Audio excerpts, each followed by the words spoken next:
So in this segment, I want to discuss the Prime Minister of Latvia talking about how they wanted NATO troops in Ukraine to keep peace after the war, which we know based on what Donald Trump is saying, he wants the war essentially to effectively end. And he's offering huge concessions already to Vladimir Putin and Russia, who are the losing end of this conflict. So let's have a listen. Well, we put that idea of tens of thousands of European boots on the ground to an actual European Prime Minister. She is Ivica Selina, Prime Minister of Latvia. I would agree if this would be all NATO countries' agreement, because we are bound by our NATO agreements and strategies, so we know clearly how we will as well defend our NATO troops. But if just national countries decide to send troops, this is absolutely different situation. Yes, if there will be a decision of NATO countries sending the troops, an overall NATO decision, then yes.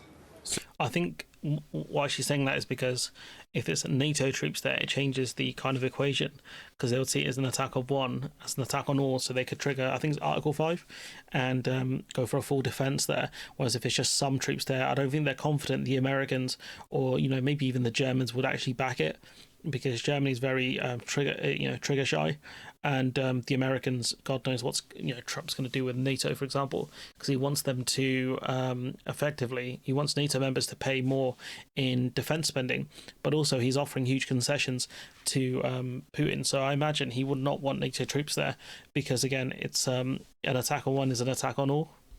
So you'd be in favour if it's done in the right way. If there is 100,000 NATO troops in Ukraine, how many Latvian troops would you have to send to make a fair contribution to that peacekeeping force? I don't have my number in my mind, because probably it will be some percentage of our population. But you'd be happy to send your boys, as it were, to go and protect Ukraine from President Putin in future? It's not the word happy, I would say. I'm not happy at the situation when terroristic country invades in another country by framing is a bit abysmal. Your boys, like, women aren't going to be there as well, but the thing is, like, I think there's a lot of, especially I think it's an outdated term, the Eastern Bloc countries kind of neighboring Russia and Ukraine can obviously feel the threat a lot greater than people anywhere else in the world, because these were countries that were part of the Iron Curtain not that long ago. It would be in living memory for a lot of people who live in these countries of what it was like living under Russian rule, effectively. So, they won't be happy about it, but they know that it's either you defend at the borders or you risk an invasion of your country. It's obvious why they would want a collective response to this, especially because the West really, I say the West, countries specifically, have really abandoned Ukraine. Germany have been useless. Britain's been okay. I think the Americans have completely withdrawn, just like they've done in Afghanistan in this situation. So you can see why they'd be very nervy. The only country that really has anything to show for it is Poland, because Poland have really pushed to help Ukraine as much as possible. And to be fair, there are probably other countries there in and around the region actually that have done a lot to help Ukraine, Poland being the most notable example of it, because again, they're a country that is used to being occupied. They have a history of being occupied by foreign powers, be it Germany or be it the Soviets. Force killing people, so there will be no happy in any situation, even if it's the NATO decision.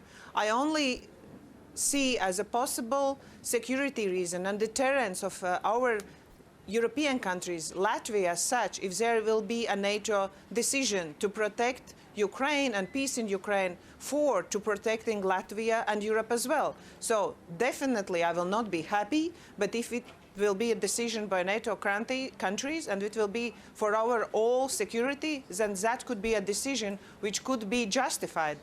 And, for anyone who's going to argue, Putin wouldn't do it because he hasn't got the troops, and Putin wouldn't do it because of the fact that they've struggled in Ukraine, the guy's is a nutcase.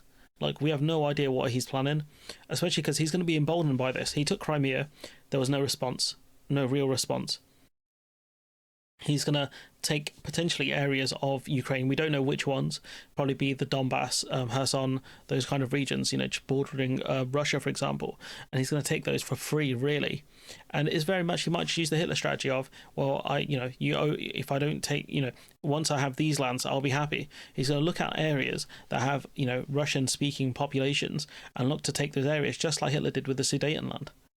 I think that term's outdated as well, but it was the area kind of bordering Germany in Czechoslovakia at the time. I really need to get updated on my terminology if I want to cover this stuff. I've got a friend who knows more about this than I do, as with most topics.